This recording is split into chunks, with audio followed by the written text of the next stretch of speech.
Pour le tour.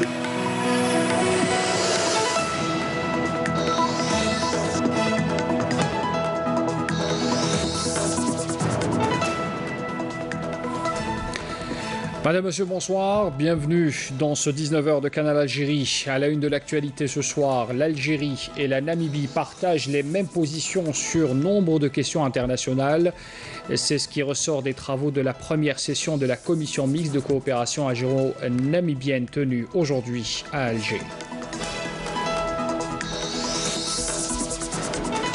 Le général de corps d'armée Ahmed Gaïd Salah a poursuivi aujourd'hui sa visite de travail et d'inspection à la 4e région militaire à Ouargla par l'inspection notamment et l'inauguration de quelques unités de cette région. Le directeur général de la Sûreté nationale donne l'exemple. Le général-major Abdelghani Hamel a procédé au coup d'envoi de la campagne de don de sang de la Sûreté nationale. L'initiative coïncide avec la journée nationale de don de sang, on en parlera tout à l'heure. Puis le réseau routier de la Wilaya d'El-Oued connaît un trafic dense, ce qui a poussé les autorités concernées à lancer un projet d'étude pour le dédoublement de cette voie. Le ministre des Travaux publics et des Transports était sur place. On y reviendra tout à l'heure également. Bonsoir à tous.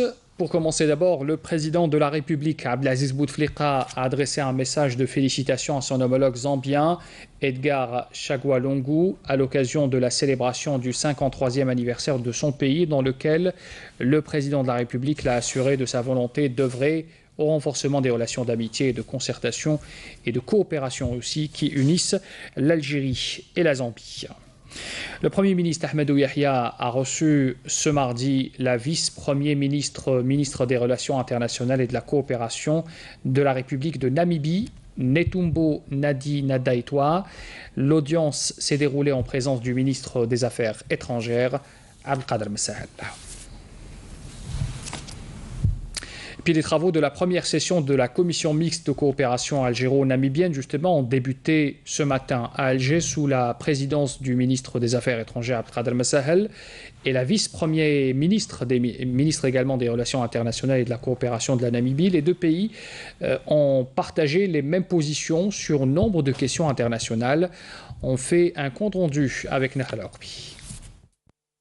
La première session de la commission mixte de coopération algéro-namibienne a entre autres fait le point aujourd'hui sur les négociations en cours de plusieurs projets d'accords bilatéraux appelés à enrichir le cadre juridique régissant la coopération bilatérale dans son ensemble. Pour le ministre des Affaires étrangères, la rencontre d'aujourd'hui impulsera sans nul doute une nouvelle dynamique dans divers domaines. Je voudrais saisir, Madame la vice-première ministre et chères sœurs, cette heureuse opportunité pour former au nom de son Excellence M. Abdelaziz Bouteflika, président de la République, et du gouvernement algérien, mes vœux les plus sincères de progrès et de prospérité pour le gouvernement et le peuple frère de la Namibie et faire part de ma satisfaction de l'excellence des liens historiques et indéfectibles d'amitié et de solidarité qui unissent nos deux pays et qui trouvent leur singularité dans leur lutte commune pour la liberté et la dignité et le partage des idéaux et de nobles valeurs de paix et de justice. De son côté, la vice-premier ministre, ministre des Relations internationales et de la coopération de Namibie, a félicité l'Algérie pour son leadership, pour tous les efforts qu'elle déploie pour le règlement des différends et pour le soutien qu'elle apporte aux questions de décolonisation et du droit des peuples à l'autodétermination. Netumbo Nadi-Ndaitwah a rappelé au passage la position commune de son pays par rapport à la lutte du peuple du Sahara occidental.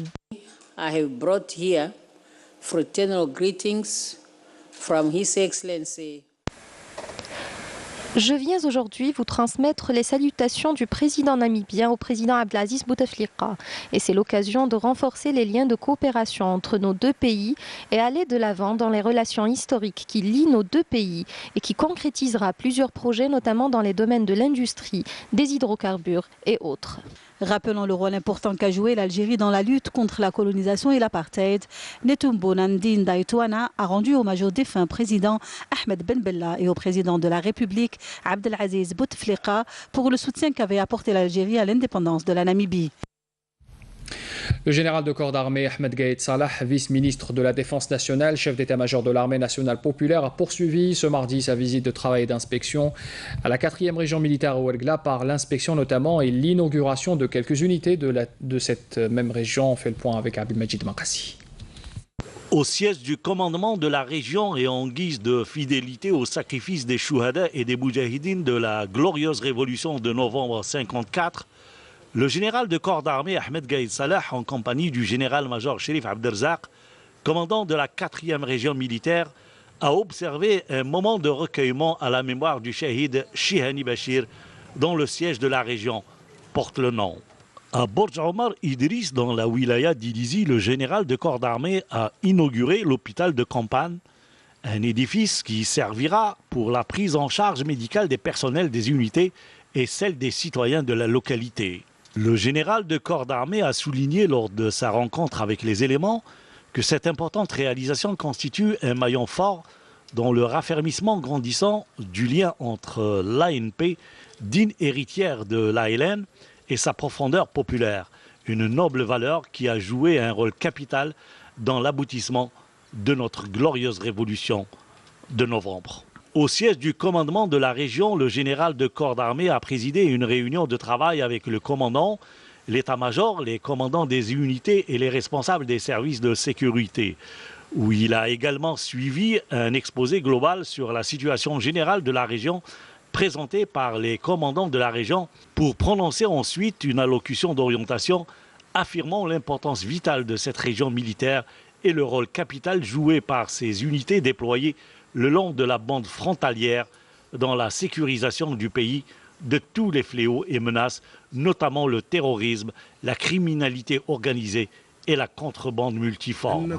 La synergie des efforts, la coordination et la complémentarité des actions constituent la meilleure démarche pour la concentration des forces afin qu'elles convergent vers un seul effort principal qui représente l'ultime objectif que nous voulons certainement atteindre. Conformément aux orientations de son Excellence, le président de la République, chef suprême des forces armées, ministre de la Défense nationale, et ce grâce à l'aide d'Allah le Tout-Puissant. Or, ceci nécessite inéluctablement que les éléments de l'armée nationale populaire, digne héritière de l'armée de libération nationale, se singularisent par les qualités de loyauté et de dévouement.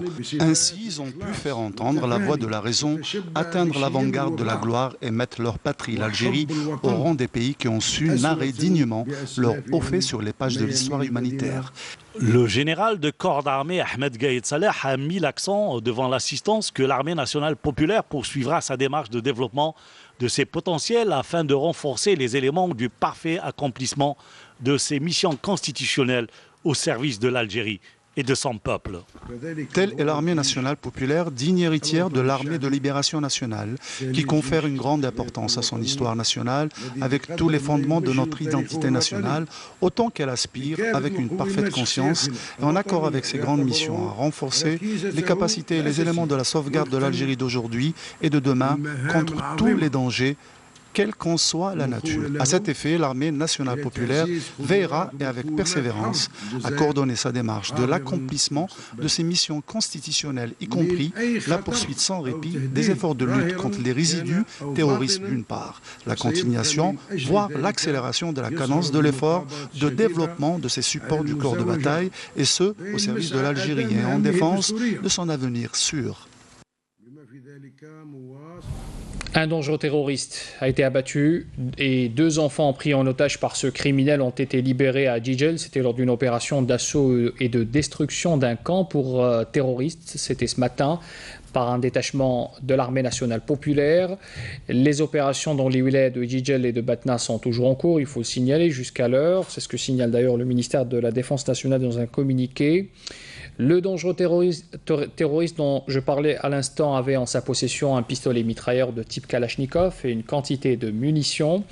Et puis les 2 enfants libérés sont âgés respectivement de 5 ans et 7 ans pris en otage pour rappel par ce criminel abattu ce matin. Le bilan total de ces opérations toujours en cours, il faut encore le rappeler, s'élève à l'élimination de 5 terroristes et la capture de 2 autres, en plus de 5 femmes terroristes arrêtées et la récupération de 6 pistolets mitrailleurs de type Kalachnikov, 2 pistolets automatiques et une quantité de munitions. Le ministère de la Défense souligne que ces résultats dénotent la ferme détermination des forces de l'armée nationale populaire pour l'éradication définitive du fléau du terrorisme et la mise en échec de toute tentative visant à porter atteinte à la stabilité de notre pays. Il démontre également l'état de désespoir des résidus de ces criminels qui utilisent même des enfants pour exécuter leurs crimes abjects, note encore le communiqué du MDN.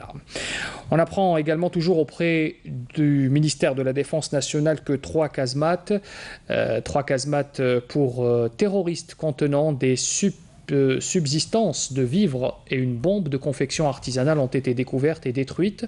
C'était hier à Batna et à Ain Defla par des détachements de l'armée nationale populaire.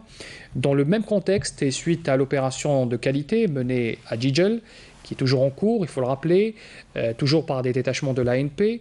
Ces opérations ont permis d'éliminer 2 dangereux terroristes. Il a été procédé à l'identification de l'un d'entre eux. Il s'agit de B. Abdelrazak, alias Aboul Bara.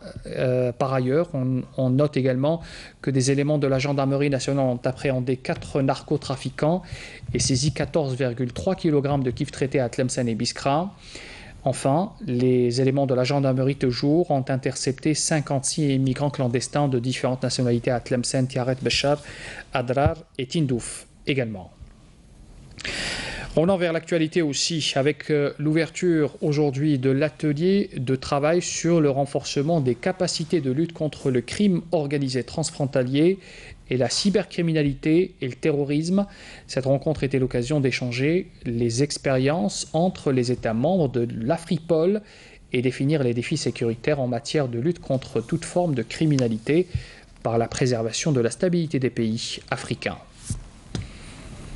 Et puis le ministre des Affaires religieuses et des Waqf, Mohamed Aïssa, recevait aujourd'hui le coordinateur du secrétaire d'État américain chargé du terrorisme, Ravi Gregorin. Ce dernier a salué l'expérience algérienne en matière de lutte contre le terrorisme. Il appelle à partager cette expérience avec les autres pays du monde. Je vous propose d'écouter la déclaration des 2 parties à l'issue de cette audience. Nous saluons l'expérience algérienne en matière de la lutte contre le terrorisme et nous considérons l'Algérie comme un partenaire fondamental dans ce domaine.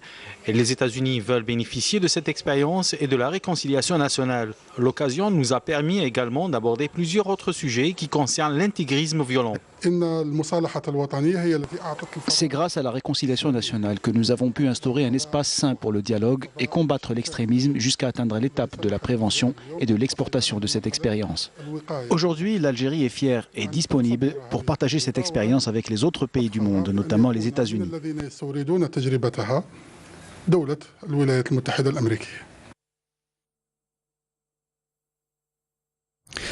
Le ministre de l'Énergie, Mostafa Guitouni, en visite de travail et d'inspection dans la wilaya de Mostaganem. Le ministre a d'abord souligné que nous devons atteindre d'ici 2022 un taux de 60% du parc automobile utilisant le SIRAZ, le GPL. Il existe dans la wilaya de Mostaganem un seul centre de transfert de véhicules vers le système SIRAZ.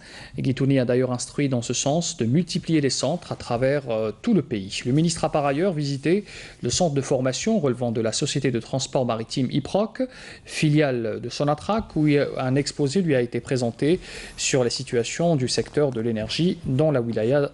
Bien sûr, les projets d'électricité et de gaz naturel et d'autres produits pétroliers également exposés au ministre qui, je le rappelle, est en visite à Mostaganem. Dans l'actualité aussi, le réseau routier de la wilaya d'El Oued connaît un trafic dense, surtout en ce qui concerne la route reliant Gmar à la localité de Stil.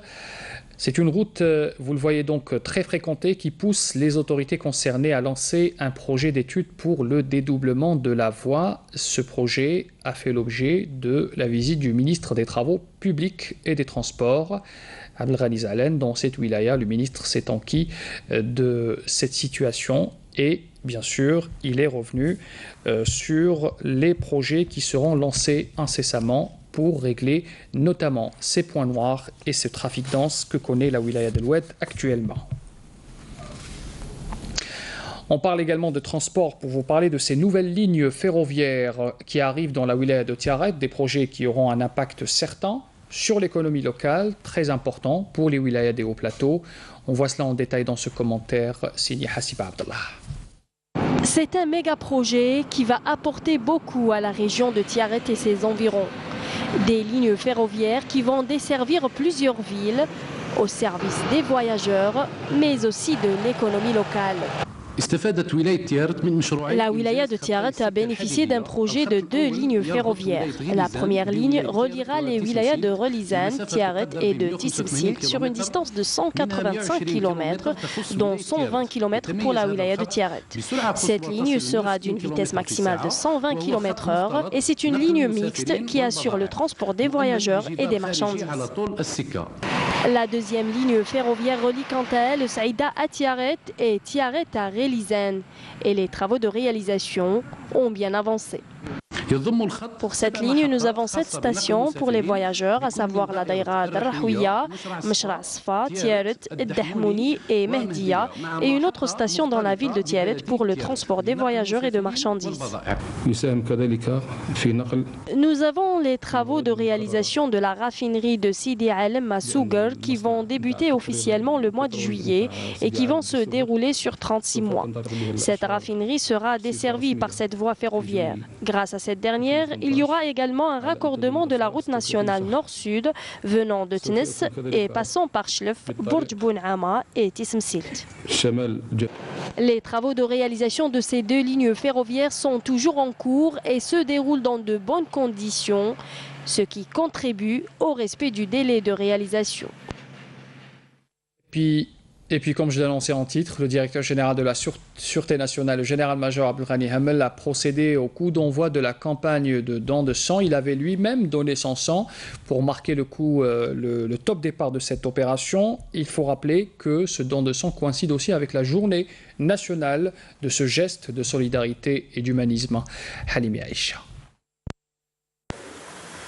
La campagne nationale pour le don de sang dans les rangs de la Sûreté nationale en est à sa 3e phase, coïncidant avec la journée nationale du don de sang. Les éléments de la police nationale étaient au rendez-vous. Le général-major Abdelghani Hamel a donné le coup d'envoi de la campagne au niveau de l'hôpital de la Sûreté nationale.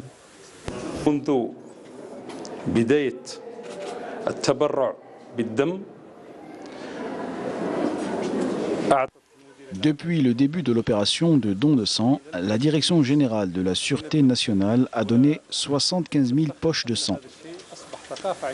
Et nous sommes fiers de dire que c'est devenu une culture chez le policier de façon générale.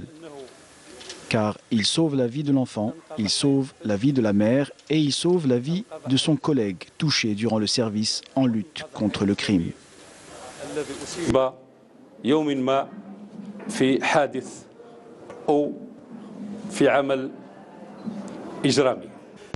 La campagne de don de sang, devenue une tradition au sein des rangs de la Sûreté nationale, a donné des résultats concluants.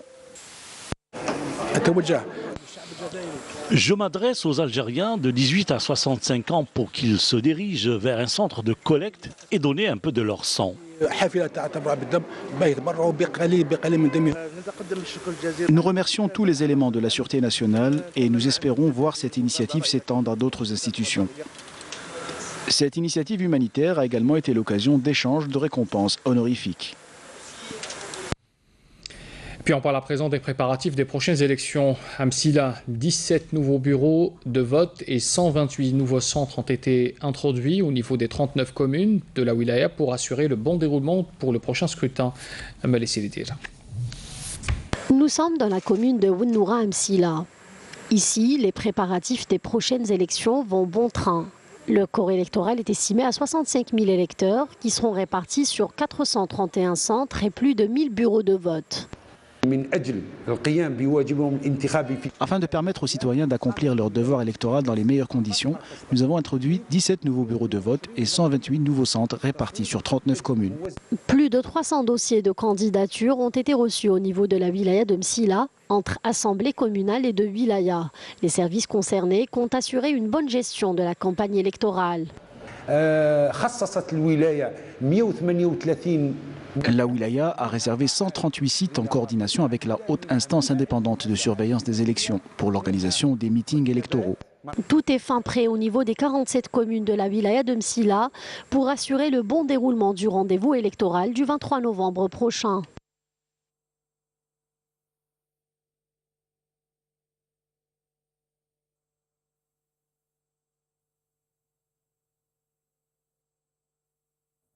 الله أكبر الله أكبر أشهد أن لا إله إلا الله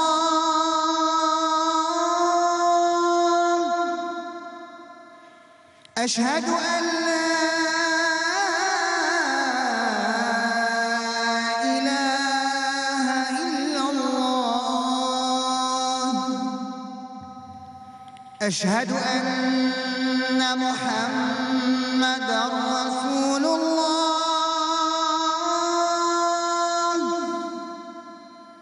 أشهد أن محمدًا رسول الله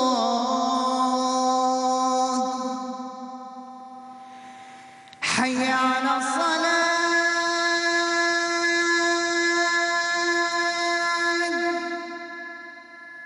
حي على الصلاة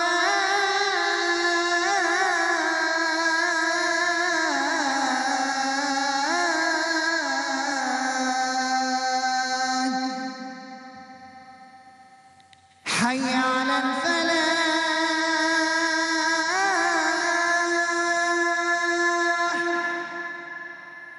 حي على الفلاح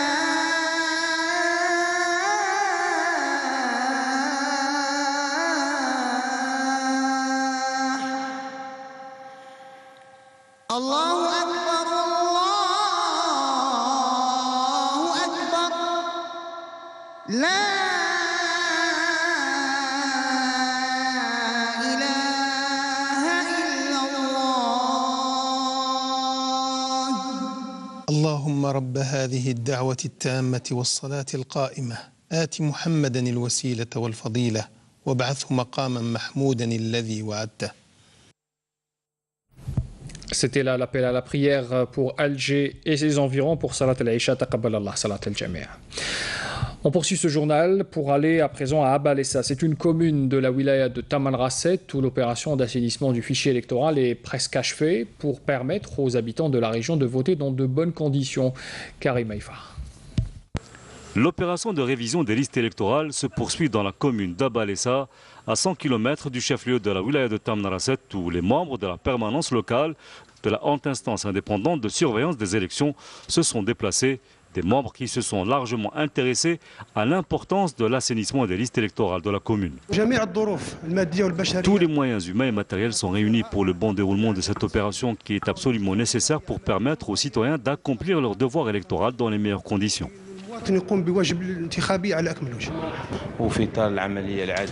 Vous le voyez, cette opération de révision des listes électorales se déroule dans de bonnes conditions. Les citoyens viennent pratiquement tous les jours pour s'enregistrer. Parallèlement à cela, nous sommes prêts et tout est déjà finalisé pour le bon déroulement de ces élections. Les habitants d'Abalessa, pour la plupart des paysans ou encore des éleveurs ovins et caprins, espèrent des changements réels au lendemain de ces élections avec la prise en charge effective de leurs préoccupations.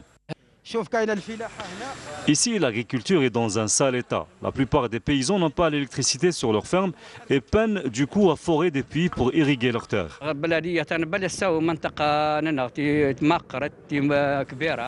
Tout manque ici. Pour des bonbonnes de gaz, par exemple, il faut faire 100 km jusqu'à Tamanrasset pour espérer en avoir une. Quant à l'oued qui longe la commune, aucun pont ne permet de le traverser, surtout en période d'inondation assez fréquente dans la région. Des citoyens qui, visiblement, iront voter le jour J en espérant une amélioration de leurs conditions de travail et de leur cadre de vie. Reste maintenant aux prochains élus de travailler dans ce sens pour ne pas décevoir leurs électeurs. Le sport, à présent, la 20e édition du Tour d'Algérie de cyclisme, c'est déjà fini. Le maillot jaune a été remporté par le Tunisien Ali Nouissri.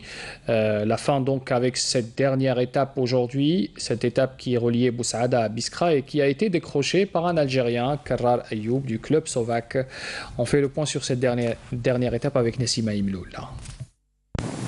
La 7e et dernière étape du Tour d'Algérie 2017, dans sa 20e édition, parcourue sur la plus longue distance reliant Boussaada à Biskra, soit 178 km, a été déterminante pour la victoire finale du maillot jaune, où les prétendants étaient nombreux, mais le dernier mot est revenu au Tunisien Ali Nouissri, qui a réussi à battre son adversaire algérien Azdin Lagab du GS Pétrolier dans les 10 derniers mètres de l'arrivée, lui permettant ainsi de se proclamer meilleur coureur de l'édition.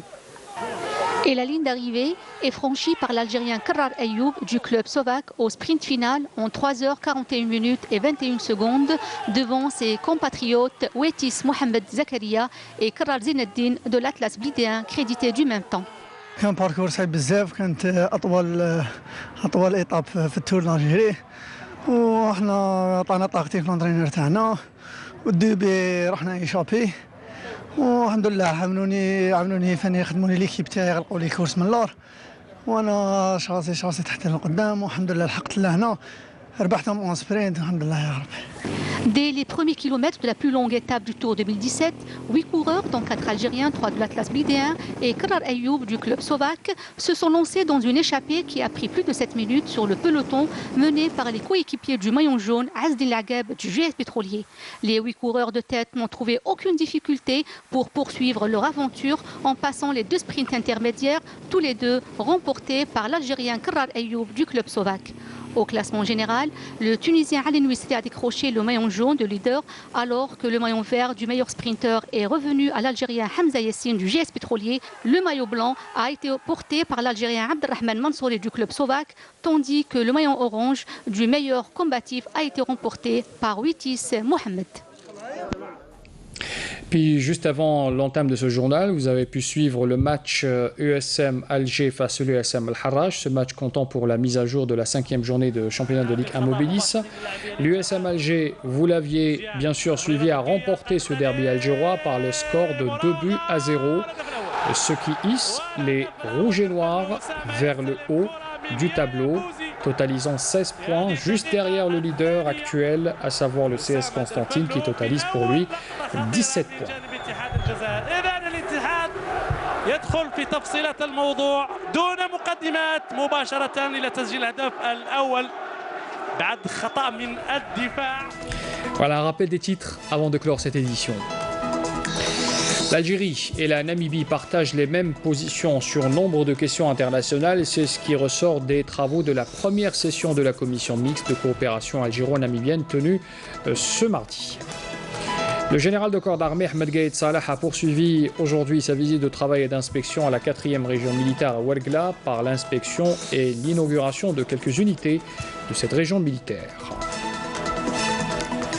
Le directeur général de la Sûreté nationale donne l'exemple. Le général-major Abdelghani Hamel a procédé au coup d'envoi de la campagne de don de sang de la Sûreté nationale. L'initiative coïncide avec la journée nationale de don de sang à travers l'Algérie. Et puis le réseau routier de la Wilaya d'El Oued connaît un trafic dense, ce qui a poussé les autorités concernées à lancer un projet d'étude pour le dédoublement de la voie. Le ministre des Transports et des Travaux publics, Abdelghani Zalen, était sur place pour s'enquérir de la situation dans cette wilaya. Fin de ce journal, merci de l'avoir suivi. Très bonne soirée à tous. Demain à midi, retrouvez Amina Zahouf. Je vous donne rendez-vous à 19h.